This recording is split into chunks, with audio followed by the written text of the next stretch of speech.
Av det här, förutom att det måste vara väldigt skönt att få med sig 3 poäng. Ja, men otroligt viktiga 3 poäng. Alltså jag tycker det är så sjukt starkt att vi kommer hit, möter ett lag som är bra. Italiensk fotboll är på väg upp. Vi vet att det här är ett bra lag och vi lyckas kriga oss till 3 poäng. Jag älskar sådana här vinster för det här är bara skalle. Alltså, vi fick inte spelet att klicka. Det var motvind i andra halvlek. Det var svårt att komma ur deras press och vi ville bara få med oss de här 3 poängen och vi lyckas med det. Och jag tycker att det är häftigt att vi visar att vi kan vinna på så många olika sätt. Vi kan spela en fantastisk fotboll ibland, men ibland kan vi också ta till med sådana här prestationer där det handlar om att försvara straffområdet otroligt bra och jobba hårt för varandra. Du brukar analysera så nyktert efter matchen. Varför får ni inte att klicka idag i ert spel? Alltså jag är inte sån som gillar att skylla på yttre faktorer, men i andra halvlek är det väldigt svårt med vinden att få fram bollen och flytta upp vårt lag. Vi hamnar i långa stunder i att vi är ganska tillbakatryckta och vi får inte de här rensningarna, utan bollarna stannar lite på italienskorna och så kan de fortsätta. Samtidigt som man har en ledning som man vill försvara, då är det hela tiden en risk att hur mycket ska vi skicka fram, hur mycket ska vi safea bakåt. Och där kändes det som att vi valde att safea bakåt mycket i andra halvlek. Och jag tycker att det är otroligt starkt att vi får med oss de här 3 poängen och det var det viktigaste idag. Jag tycker fortfarande att prestationen är bra med tanke på att vi visar den mentalitet vi gör. I efterhand så hoppas jag att det är det man tar med sig, men man fastnar fortfarande för just att man är så van med ett fina passningsspel idag. Lite svaga passningar, inte det här flytet, lite ryckigt, även i första halvlek där man inte kanske kände av vinden på samma sätt. Ja, nej men vi kommer från en tuff match i fredags mot Spanien. Vi kommer från en tid där vi alla har känt av mycket från VM. Vi är slitna och jag väljer att se det här som en riktigt, riktigt stark prestation med alla de faktorerna i åtanke. Jag tycker att det här betyder inte att vi helt plötsligt inte kan passa bollen till varandra, utan det betyder att vi kan vinna på många olika sätt. Idag vann vi på det här sättet och det var otroligt viktigt att vi fick de här 3 poängen. Var det nervöst i slutsekunderna? Ja. Det här var en riktig mittbacksmatch i andra halvlek. Det handlade om att stå rätt och få några viktiga rensningar där inne i straffområdet. Och det var nervöst, men jag gillar lite sådana här matcher också där man får kliva fram och se till att skydda sitt mål till 100%. Johanna, vilket viktigt mål det där skulle visa sig bli, både för matchen och för drömmen om OS. Ja, herregud, det kunde man inte kanske tro på förhand, men det blev en otroligt tuff match och det var nervösa slutminuter här, så det var jätteskönt att det målet kunde ge oss en seger idag. Det var sannoliken nervöst ända tills domaren blåste av. Vad var det som gjorde att ni inte fick till det spel som ni ville, att det inte blir något lugn i den här matchen? Svårt att analysera så här precis efter match, men känslan är att vi inte riktigt får fast bollen och det blir mycket fram och tillbaka, inte riktigt det här kontrollerade spelet som vi vill ha. Känns som att det finns mycket yta bakom och ja, det är just det att vi inte får fast den på deras planhalva och det blir en jobbig match och det gäller att liksom vinna dueller och det är inte alltid snyggt, men vinna gör vi och det är det viktigaste. Det är det verkligen, men känslan av anspänning, fanns den där eller finns det någon annan förklaring till att det såg ut så här under just hela matchen? Jag vet inte om jag ska säga att det var anspänning, inte för egen del i alla fall, utan kändes det som första halvlek att vi på något sätt ändå hade kontroll över matchen. Pratar mycket om i andra att vi behöver såra dem i djupled, det är där vi skapar. Tycker inte riktigt att vi får det att funka och då vi möter ett skickligt lag. De är otroligt skickliga och sårar oss. Så att, ja, det gäller att verkligen analysera den här matchen och se vad vi kan göra bättre. Men vi har pratat om det att vi kan just vinna på olika sätt och idag vinner vi även fast det kanske inte är snyggt. Grattis till 3 viktiga poäng. Så viktiga poäng, men vilken rysare i slut. Ja, nej. Absolut viktigast är de 3 poängen. Tycker vi hade mer momentum första halvlek, andra halvlek mycket blev bara att kriga. Men Italien borta, det är ingen lätt match och jag menar vi har som en identitet att vi kan vinna på olika sätt och det här är ett av sätten. Den krigarinsats vi gör i andra halvlek och det absolut viktigaste är 3 poäng. Jag skiter faktiskt hur det ser ut i nuläget. Ja, precis, snyggt behöver det inte vara bara ni vinner i en sån här match. Men vad är din analys av att det inte ni får till det spel som vi vana att se er spela? Jo, men jag tycker i första halvlek har vi lite mer momentum. I andra halvlek så tar de över mer och vi blir lite slarvigare i det tekniska och slår bort med väldigt mycket pass. Det är någonting vi måste dra lärdom av och bli lite lugnare i vårt spel, för jag tycker att de bjuder på väldigt stora ytor där vi hade kunnat straffa dem mycket mer med våra snabba spelare. Men det var en seg plan, bollen stannade mycket, men det är klart vi skulle gjort det bättre, men i nuläget så är det absolut viktigt som 3 poängen. Det var lite tufft där ute också, det är lite isbåsar på några knän här, hur känner du själv? Ja, mycket duellspel, vi fick nog absolut allting emot oss, domarväg återigen och det är frustrerande, så det är mycket känslor och därför var det ändå extra skönt att få med sig de här 3 poängen, för det kändes som att vi hade återigen en extra person emot oss, men vi krigar oss igenom det och tar med oss 3 otroligt sköna poäng till Sverige. Vad sa ni till varandra i ringen efteråt då, efter den här kämpainsatsen? Ja, men sjukt skönt. Jag menar, det ska bli så skönt att lämna den här arenan i nuläget, men spelar ingen roll hur det ser ut. Det är poängen som är det viktigaste. Det är OS-plats på spel och vi har ett bra läge inför kommande matcher. Falk håller nollan ikväll, hur kändes det här? Det blev en tuff match för oss, men jättestarkt av oss att vinna och hålla nollan. Så att, det var svårspelat, men jag tycker vi har en bra insats. Varför är det svårspelat? Vad är din analys av att det blir så här tufft? Nej, men de pressade bra. Vi kom inte i andra halvlek kom vi inte in liksom bakom dem.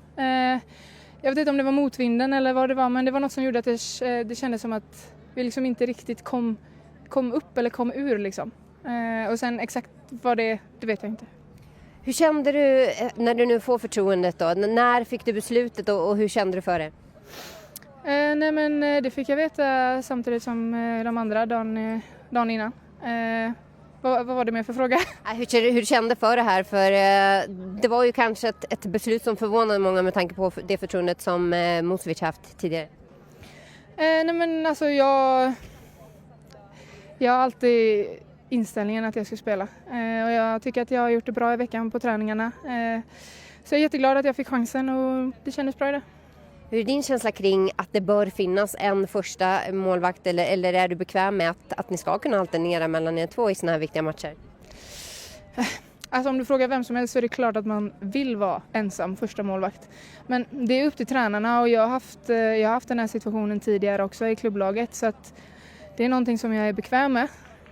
Men absolut så vill man ju spela varje match. Tycker du själv att det är så pass jämnt mellan er två? Alltså vi är båda bra målvakter och sen så är det upp till tränarna vem som ska stå. Hur känner du framåt nu då? Kommer du stå nästa? Ingen aning. Jag ska göra allt jag kan för att stå nästa match. Tack snälla. Peter, det blev en rysare det här ända in i slutet. Hur nervös var det? Ja, men det var... vi brukar väl ha såna här matcher förr också och så vidare. Så att det var nervöst, men jag vet inte om det är det. Vi försöker hela tiden, liksom, vad kan man göra? Så att man är ganska konstruktiv i det hela. Men det var några situationer naturligtvis som var lite läskiga.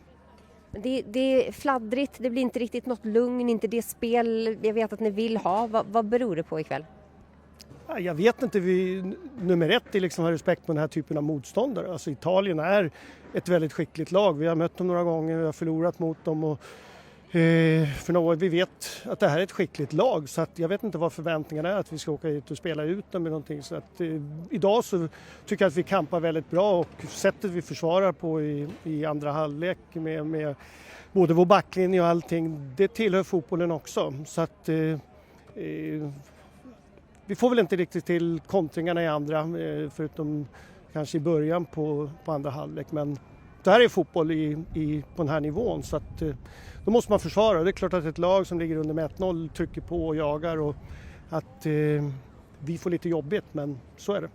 Förväntningarna är väl säkert att ni ska åka hit och spela ut dem eftersom ni också är världsetta och förväntningarna liksom stiger därmed. Känner spelarna av det? Finns det någon liksom press som påverkar dem, tror du, så att det blir anspänd? Nej, det där med världsetta, det tror jag är mer... Alltså det är ingenting du vinner fotbollsmatcher på. Det är det du har gjort för att hamna där. Så att det är mer en rolig grej, eller man kan säga att man blir världsetta. Men det är ingenting liksom, som man springer tänkt på här. Jag tror spelarna och vi ledare är nog de som har mest respekt när man möter motståndare. Och det spelar ingen roll om det är Georgien eller om det är de här. Vi förbereder oss 100% och sen gäller det att genomföra det. Så att, för oss var det här en väldigt svår bortamatch och I delar så genomförde vi framförallt försvarsmässigt väldigt bra, men ja, det är lite så fotbollen ser ut. När du kommer att analysera den, titta på den i efterhand då, vad tror du att ni kommer ta med er sett till anfallsspelet, passningsspelet kanske? Vad behöver ni ta med er från det här? Ja, det vet jag inte. Jag måste ju se matchen en gång till. Och då finns det säkert detaljer där i det hela hur man kan göra. Men det kommer att vara en ny motståndare. Nu är det Schweiz nästa. Så att vi pratar mycket om feed forward. Det är vad man kan ta med sig mot nästa motståndare. Och det innebär att den här matchen några saker ligger till grund men inte allting. Utan sen är det också hur Schweiz spelar och vad de gör och så vidare. Så att ja, det får man se när man har tittat på det. Det är ingen känsla så här spontant att det här är någonting som saknades idag? Ja, inte så här direkt efteråt, utan man har inte sett. Man ser liksom det som är närmast här och där såg vi en hel del saker, men man ser väldigt dåligt utanför eller längre bort. Så att jag har enormt stort respekt för mitt eget jobb när det gäller att stå och prata analys efteråt när jag har en månad på mig att titta på den här matchen och kolla, och även den Spanien-matchen vad vi kan göra bättre. Och det är så vi jobbar. Sen kanske är det många som vill ha någonting hur det har sett ut, och det är upp till allas perspektiv och hur man har sett och vad man förväntas och så vidare. Men för mig är det ett jobb som ska göras nu, och titta på matchen i alltså dels tv-format när man ser närkamper, man ser den delen, men också ser stora delar i det hela. Och efter det så kan man på något sätt ge en liten analys. Så att en tränare det är många som är bättre än en tränare efter en match direkt, det kan jag säga. Jag är jättebra också när jag har sett match på tv. Känslan efteråt då, hur lättad var det över att det blev en seger här? För det var ju så viktigt. Ja, men efteråt så är det väldigt skönt, och på sättet alltså jag kan ju älska de här kampmomenten. Alltså det här är ju Magdalena Eriksson och Linda Sembrant med mittbackar som hela tiden får korrigera sina positioner och se till liksom att älska även den här delen av försvarsspel som behövs. Och det tycker jag det är en stor del av våra framgångar som har varit, att vi är inte kanske Spanien som kan ha bollinnehav 75-25, utan det innebär att kunna försvara på ett bra sätt, och där har vi många dueller och mycket sånt som är väldigt bra gjort. Hur kommer du prata med dina målvakter framåt nu då? Hur kommer du resonera kring val av målvakt i nästa match?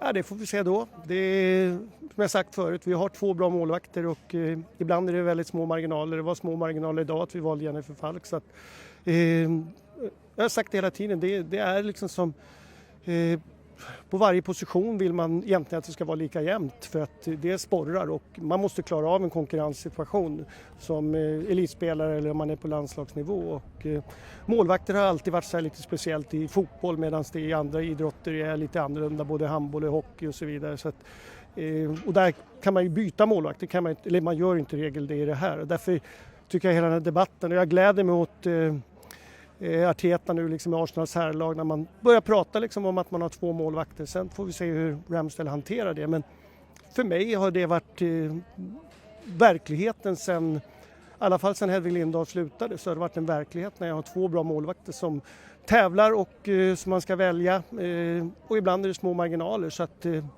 de får fortsätta tävla.